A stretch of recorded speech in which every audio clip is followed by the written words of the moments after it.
नमस्कार, मैं हूं आंचल सिंह और आप सभी का स्वागत है हमारे चैनल पर। कांग्रेस के वरिष्ठ नेता आनंद शर्मा ने प्रधानमंत्री नरेंद्र मोदी की तारीफ की है। तो आपने देखा कि जिस तरीके से कांग्रेस पार्टी के अंदर जो कला है वो बाहर निकलकर सामने आ रही थी। कपिल सिब्बल, शशि थरूर से लेकर गुलाम नबी आजाद ने जिस तरीके से कांग्रेस पार्टी के आला कमान पर सवाल खड़े किए थे, अध्यक्ष पद को लेकर भी जिस तरीके से पत्र लिखा गया था, उसके बाद राहुल गांधी ने तमाम बयान भी दिए थे। यहां तक कि उन नेताओं को यह कह दिया था कि वो बीजेपी के पक्षकार हैं, वो बीजेपी को फायदा पहुंचा रहे हैं। अब उस सब को देखते हुए और जिस तरीके से आनंद शर्मा ने अब प्रधानमंत्री नरेंद्र मोदी की तारीफ की है, ये साफ दिखाई दे रहा है कि कांग्रेस की मुश्किलें असंतुष्ट नेता बढ़ा रहे हैं। एक तरफ कांग्रेस उन नेताओं को बचाने में और एक तरफ से मान मनोबल चल रहा है और किस तरीके से पार्टी के अंदर जो कला है उस पर बातचीत करने के लिए बैठक बुलाई जाती है, लेकिन दूसरी तरफ जो असंतुष्ट नेता है लगातार कांग्रेस के आला कमान को लेकर टिप्पणी करते आ रहे हैं। कपिल सिब्बल का वो इंटरव्यू और उसके बाद जिस तरीके से सलमान खुर्शीद ने उन पर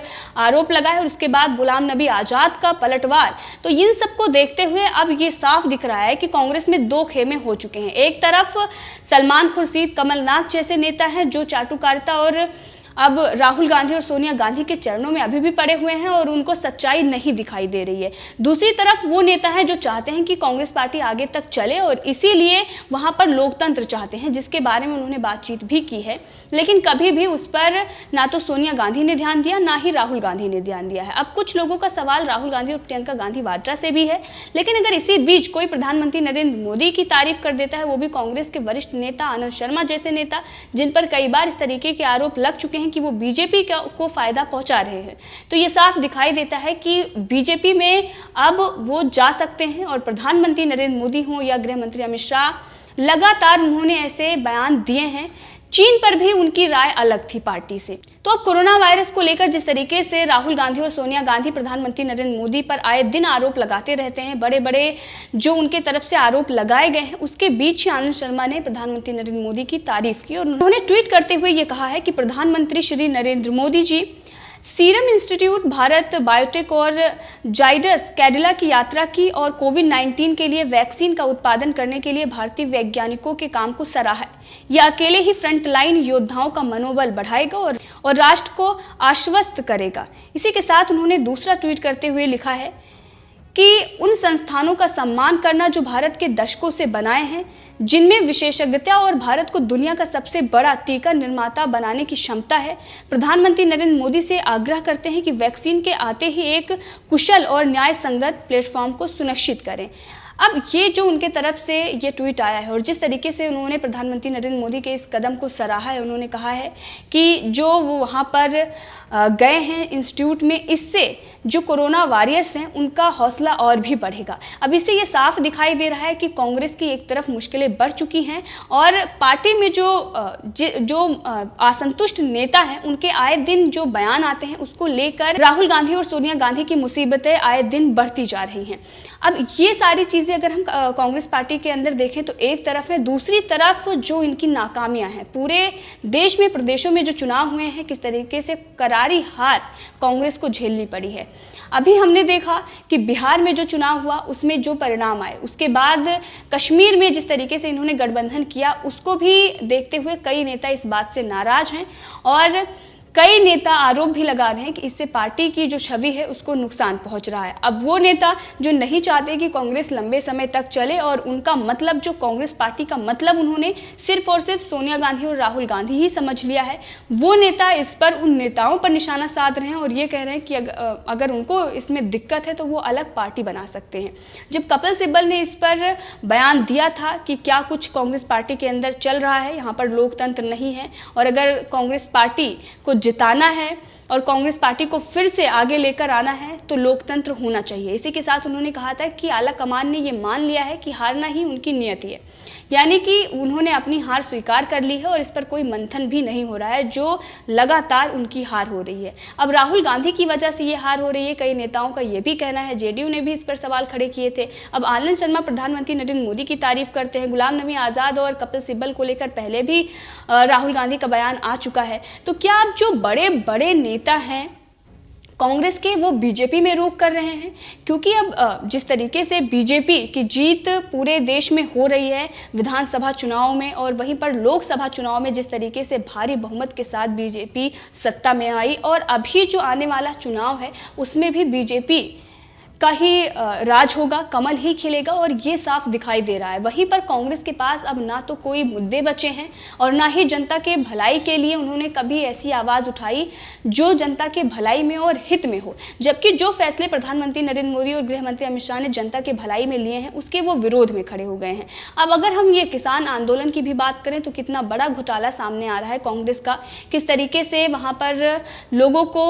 भड़का रहे हैं, किस तरीके से लोगों को वहाँ पर बिठा रहे हैं, जिसको वो फंड भी कर रहे हैं। ये तमाम खुलासे सोशल मीडिया पर हो रहे हैं और इसके लिए कांग्रेस पार्टी के साथ साथ आम आदमी पार्टी को भी जिम्मेदार ठहराया जा रहा है। तो इन सब चीज़ों को देखते हुए कांग्रेस को और बड़ा झटका लगने वाला है, और इसीलिए जो उनके पार्टी के नेता हैं वो लगातार इस तरीके की बयानबाजी कर रहे हैं। अब इससे पहले अगर हम बात करें तो चाइना को लेकर जिस तरीके से राहुल गांधी और प्रियंका गांधी वाड्रा, इसके साथ ही सोनिया गांधी लगातार प्रधानमंत्री नरेंद्र मोदी की नीतियों पर सवाल खड़े करते रहे हैं, और राहुल गांधी ने तो यहाँ तक कह दिया था कि वो 15 मिनट में चीनी सेना को हटा सकते हैं। अब इस सब मामले में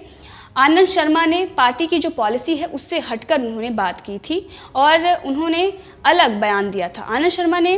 कपिल सिब्बल और बाकी जो नेता हैं, जो 23 नेताओं ने जिन्होंने चिट्ठी लिखी थी, उन सब के ही बयानों के जो उनके बयान थे, जिस तरीके से पार्टी के अंदर घमासान मचा हुआ था, शशि थरूर और इन लोगों ने जो पत्र लिखा था अध्यक्ष पद को लेकर, उस नेताओं में आनंद शर्मा का भी नाम था। और आनंद शर्मा ने जो बयान दिया जिस तरीके से चाइना को लेकर, वो भी बहुत महत्वपूर्ण हो जाता है। और ये साफ नज़र आता है कि कांग्रेस को भले ही विश्वास ना हो प्रधानमंत्री नरेंद्र मोदी और जो सरकार इस वक्त है उन नेताओं पर, लेकिन बाकी जो नेता हैं उनको सच्चाई दिख रही है और उनको ये पता चल रहा है कि सही गलत क्या है और कौन सी सरकार बेहतर कर रही है। चाहे वो कोविड-19 को लेकर या चाइना के मुद्दे को लेकर, ये दो मुद्दे रहे हैं जिस पर कांग्रेस ने कई बार, कांग्रेस की अगर बात करें तो राहुल गांधी और सोनिया गांधी ने ही हमले किए हैं मौजूदा सरकार पर, लेकिन अब उनके जो नेता जिनको सच्चाई दिख रही है वो इस मामले में अब सरकार के साथ खड़े हुए हैं, चाहे चाइना का मामला हो या फिर इसके साथ ही कोविड-19 का मामला लेकर। लेकिन इससे पहले जिस तरीके से अधीर रंजन चौधरी ने चाइना को लेकर ट्वीट किया था और उसके बाद वो ट्वीट डिलीट करवा दिया गया, तो इसको लेकर कांग्रेस पार्टी से सवाल कई खड़े किए गए थे और सोनिया गांधी से भी सवाल पूछा गया था। और जब इन्होंने गुपकर अलायंस इनका जब सामने आया और ये साफ हो गया कि किस तरीके से देशद्रोहियों के साथ इन्होंने गठबंधन किया है कश्मीर में,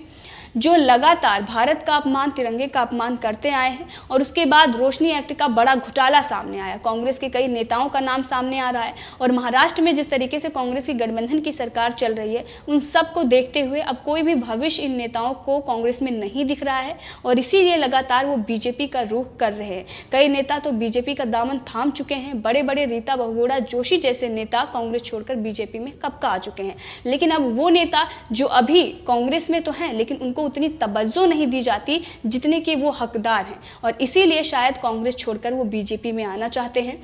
और राहुल गांधी, जिनको एक अगर कार्यकर्ता से भी हम बात करेंगे तो वो भी उनको अच्छे तरीके से बता देगा कि राहुल गांधी किस चीज़ के हकदार हैं और क्या उनको मिलना चाहिए, क्योंकि सबसे ज़्यादा हार उन्हीं के नेतृत्व में हुई है। तो उसको लेकर कांग्रेस में जिस तरीके से राय रखी जाती है, लेकिन सोनिया गांधी उसे मानने से इनकार कर देती है। ये भी खबरें आई थी कि सोनिया गांधी नहीं चाहती कि उनके परिवार के अलावा कोई अध्यक्ष पद बने, कुछ ऐसे उनके राज हैं, इन सब को लेकर भी कई खबरें आई हैं, लेकिन इसमें कहाँ तक चीज़ें सत्य हैं इसकी तो जाँच होगी तभी पता चलेगा। लेकिन बड़े बड़े घोटालों की अब जिस तरीके से मोदी सरकार जांच करवा रही है और उसमें इनके नेताओं के नाम सामने आ रहे हैं, तो वो नेता अब पार्टी का दामन छोड़कर बाहर निकलना चाहते हैं, जिनको ना तो भविष्य दिखाई दे रहा है और वो नहीं चाहते कि इस पार्टी में रहकर जब बड़े बड़े नेताओं के नाम घोटाले में आ रहे हैं तो उनका भविष्य खराब हो। वो नेता जिनके पास पहले कुछ भी नहीं था, जिनको सिर्फ और सिर्फ इसलिए सत्ता या फिर पावर मिली क्योंकि वो चाटुकारिता और चमचागिरी कर रहे थे, कमलनाथ जैसे नेता, अशोक गहलोत जैसे नेता, वो राहुल गांधी को ही अध्यक्ष पद पर देखना चाहते हैं। कुछ ऐसे और भी नेता हैं जो खून से खत लिख देते हैं राहुल गांधी के लिए, लेकिन सच्चाई अब सामने आ गई है कि जो वहाँ पर वरिष्ठ नेता हैं आनंद शर्मा जैसे नेता, और आनंद शर्मा ने इससे पहले भी कई बार बयान दिया है बीजेपी के पक्ष में और उनको अब चीज़ें साफ दिखाई दे रही हैं। इसीलिए प्रधानमंत्री नरेंद्र नरेंद्र मोदी की उन्होंने तारीफ की है। इसके साथ ही कुछ ऐसी बातें भी कांग्रेस पार्टी से निकल कर आ रही हैं कि ऐसे नेता जो पार्टी आला कमान से असंतुष्ट हैं या फिर जो नीतियां कांग्रेस की हैं उनसे असंतुष्ट हैं, वो अलग पार्टी बना सकते हैं। क्योंकि जिस तरीके से पिछले दिनों बयानबाजी की गई है कि अलग पार्टी वो क्यों नहीं बना लेते या फिर वो बीजेपी का रुख कर सकते हैं, अभी कुछ कहा नहीं जा सकता है। लेकिन जिस तरीके से अभी तक की स्थिति बनी हुई है, जिस तरीके से रुझान आ रहे हैं बीजेपी के पक्ष में प्रधानमंत्री नरेंद्र मोदी की तारीफ, इस सब से ये साफ हो गया है कि जो बड़े बड़े नेता हैं वो बीजेपी में आ सकते हैं। तो इस पूरे मामले में आपकी क्या राय है, कमेंट करके जरूर बताएं। इसी के साथ अगर आपने अभी तक चैनल को सब्सक्राइब नहीं किया है तो कर लें, ताकि हर अपडेट आप तक पहुंचती रहे।